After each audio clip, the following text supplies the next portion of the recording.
Hello everyone, अगर आप 12th science PCB के स्टूडेंट हैं तो आज मैं आपको ऐसे फील्ड के बारे में अवेयर करने वाली हूँ जो आपके ड्रीम मेडिकल डिपार्टमेंट से रिलेटेड है, जो कि एक नेक्स्ट लेवल का जॉब है जिसमें अच्छी खासी सैलरी भी है और आपको वर्दी का रोब भी मिल जाता है। जी हाँ, ये जॉब है इंडियन एयरफोर्स में। इसका मतलब ये नहीं है कि आपको बॉर्डर पे जाकर युद्ध लड़ना है, आपको मिलता है देश के बेस्ट मिलिट्री हॉस्पिटल्स में जॉब एज ए मेडिकल या nursing assistant. So without any further delay let's get started. First of all मैं आपको बता दूं कि ये वैकेंसी जो है ये केवल बॉयज़ कैंडिडेट के लिए है, यानी कि बॉयज़ कैंडिडेट ही इस फॉर्म को अप्लाई कर सकते हैं। इसके अलावा ये कोई टेम्परेरी जॉब नहीं है, ये एक परमानेंट जॉब है जहां पर in hand 30 to 40,000 per month आपको इनिशियली मिल जाते हैं और आफ्टर 20 ईयर आपके प्रमोशंस होते हैं। साथ ही 57 ईयर की एज में आपको मिलता है रिटायरमेंट। इसके अलावा आपको फ्री मेडिकल अकोमोडेशन अलोवेंस, साथ ही लॉन्ग टर्म गवर्नमेंट बेनिफिट्स भी मिल जाते हैं। फर्स्ट ऑफ ऑल ये इंडियन एयरफोर्स की वैकेंसी है। इसका पोस्ट का name airman in group Y non technical medical and nursing assistant के नाम से ये फॉर्म निकलता है। फर्स्ट ऑफ ऑल हम बात करेंगे इसके मेडिकल असिस्टेंट की, तो यहाँ पर हम कुछ इंपॉर्टेंट डेट्स को डिस्कस करेंगे। इंपॉर्टेंट डेट्स में सबसे पहले आ जाता है रजिस्ट्रेशन फॉर्म की स्टार्टिंग डेट। 12 जनवरी से ये फॉर्म स्टार्ट हुए हैं और इसका जो लास्ट डेट है ये 1 फरवरी तक रहेगा। और बात करते हैं ऑनलाइन एग्जामिनेशन डेट की, तो आपका जो एग्जाम है ये 30 मार्च से 31 मार्च 2026 में होगा, यानी कि डिफेंस प्लस मेडिकल दोनों लाइंस आपका प्रोफेशन होंगी। नेक्स्ट बात करेंगे एजुकेशन क्वालिफिकेशंस की, यानी कि वो कौन कौन से स्टूडेंट्स हैं जो इस फॉर्म के लिए इलिजिबल हैं। बात करते हैं ऑप्शन 1, हम बात करते हैं 10+2। जो 12th पास आउट स्टूडेंट है उनके subject physics, chemistry and biology होना चाहिए और साथ ही इंग्लिश एक लैंग्वेज होना चाहिए। अगर बात करें फिजिक्स, केमिस्ट्री एंड बायोलॉजी की, तो एग्रीगेट उनके यानी कि टोटल कुल मिला करके उनके 50% मार्क्स होने चाहिए क्लास 12th में। आपकी परसेंटेज कितनी है वो नहीं कह रही हूँ मैं, पीसीबी में ओवरऑल आपके 50% होने चाहिए, साथ ही आपके मिनिमम 50% मार्क्स इंग्लिश में भी होने चाहिए। अगर आप 12th पास आउट हो, बायो के हो, तो आप ये फॉर्म अप्लाई कर सकते हो, लेकिन याद रहे ओनली बॉयज कैंडिडेट।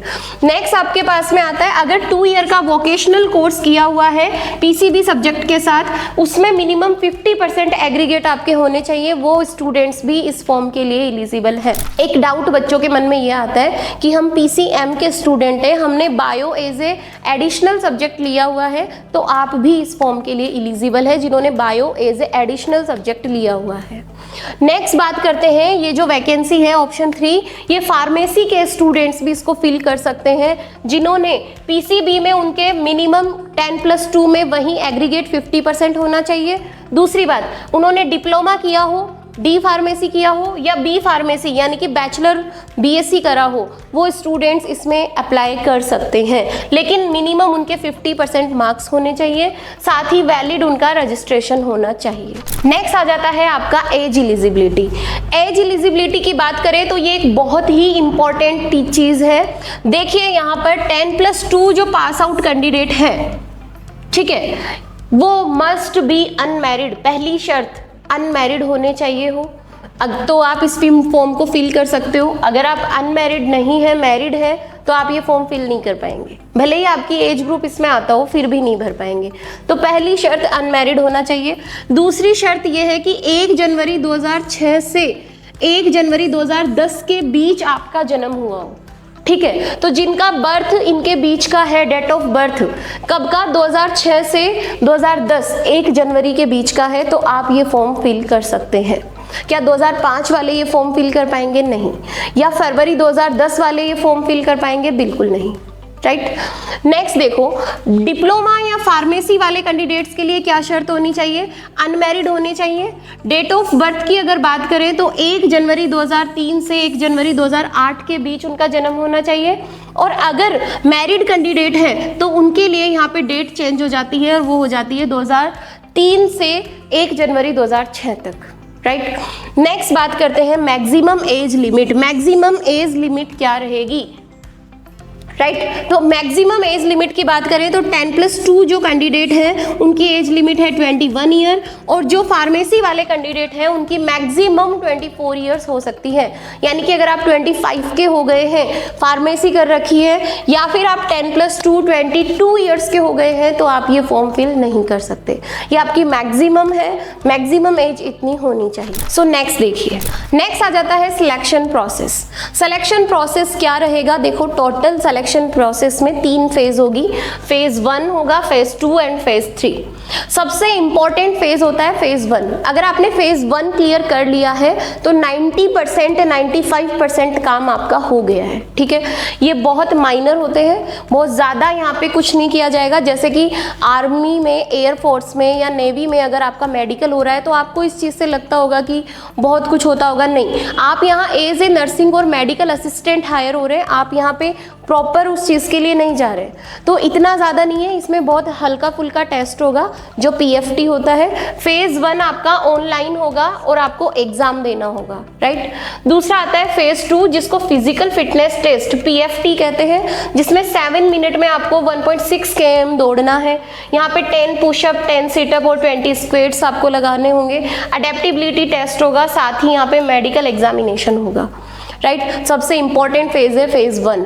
तो अगर आप ये क्लियर कर लेते हैं तो सबसे बेस्ट है कि आपकी जॉब लगने से कोई नहीं रोक सकता।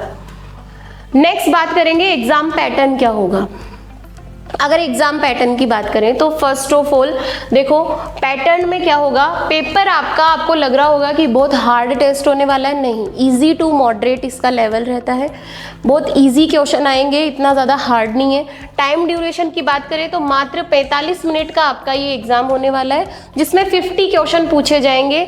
पर क्वेश्चन आपको 1 मार्क मिलता है, यानी कि टोटल आपके 50 मार्क्स का ये पेपर होगा। अगर नेगेटिव मार्किंग की बात करें तो 1/4 आपकी नेगेटिव मार्किंग रहेगी, राइट। इसके अलावा बात करें कि ये पेपर हिंदी में होगा या इंग्लिश में, तो प्यारे स्टूडेंट्स ये जो है ये बाइलिंगुअल मोड में होता है, हिंदी इंग्लिश बोथ में ये एग्जाम होगा। अब बात करेंगे कि इस एग्जाम में क्या क्या सब्जेक्ट्स आते हैं, क्या पैटर्न रहता है। तो देखिए, यहाँ पे फर्स्ट आपके पास में यहाँ पे सब्जेक्ट आएगा इंग्लिश ग्रामर, जिसके आपको मिलेंगे 20 question. Each question carry 1 marks, यानी कि इंग्लिश ग्रामर का पोर्शन आपका रहेगा 20 मार्क्स का, राइट।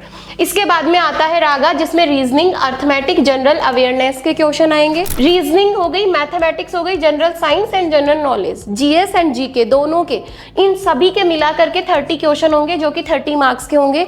तो टोटल इस प्रकार से ये आपका पेपर होगा जो टोटल 50 मार्क्स का होगा, यानी कि कंप्लीटली सिक्योर जॉब, जहां पर आपको मेडिकल प्लस डिफेंस लाइन दोनों एज ए प्रोफेशन मिल जाती है, जिसमें आपको रिस्पेक्ट, यूनिफॉर्म एंड स्टेबिलिटी तीनों एक साथ मिल जाती है। ऐसी ही 2 वैकेंसीज और आएंगी, नेवी में आएगी जो नर्सिंग असिस्टेंट इन नेवी के नाम से होगी, और आर्मी में भी ऐसी पोस्ट निकलेगी जो नर्सिंग असिस्टेंट या मेडिकल असिस्टेंट इन आर्मी के नाम से होगी।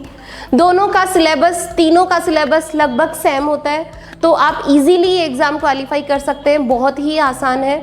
दूसरी बात, कोई प्राइवेट हॉस्पिटल का प्रेशर नहीं रहता और बहुत ही क्लियर और इजी पैटर्न का एग्जाम है। प्रॉब्लम ये नहीं है कि नीट के अलावा और कोई अपॉर्चुनिटी नहीं है, प्रॉब्लम इज दैट कि हम अवेयर नहीं है, हमारे पास में इंफॉर्मेशन नहीं हो पाती और उसकी वजह से उस गोल्डन अपॉर्चुनिटी से हम वंचित रह जाते हैं और एक रेस का हिस्सा बन जाते हैं। तो अगर आप भी ऐसे ही unique and high value field से रिलेटेड अपडेट से जुड़े रहना चाहते हैं तो सक्सेस भारत यूट्यूब चैनल को सब्सक्राइब करें। मिलते हैं नेक्स्ट वीडियो में एक नई अपॉर्चुनिटी के साथ। जब तक के लिए स्टे पॉजिटिव, कीप लर्निंग।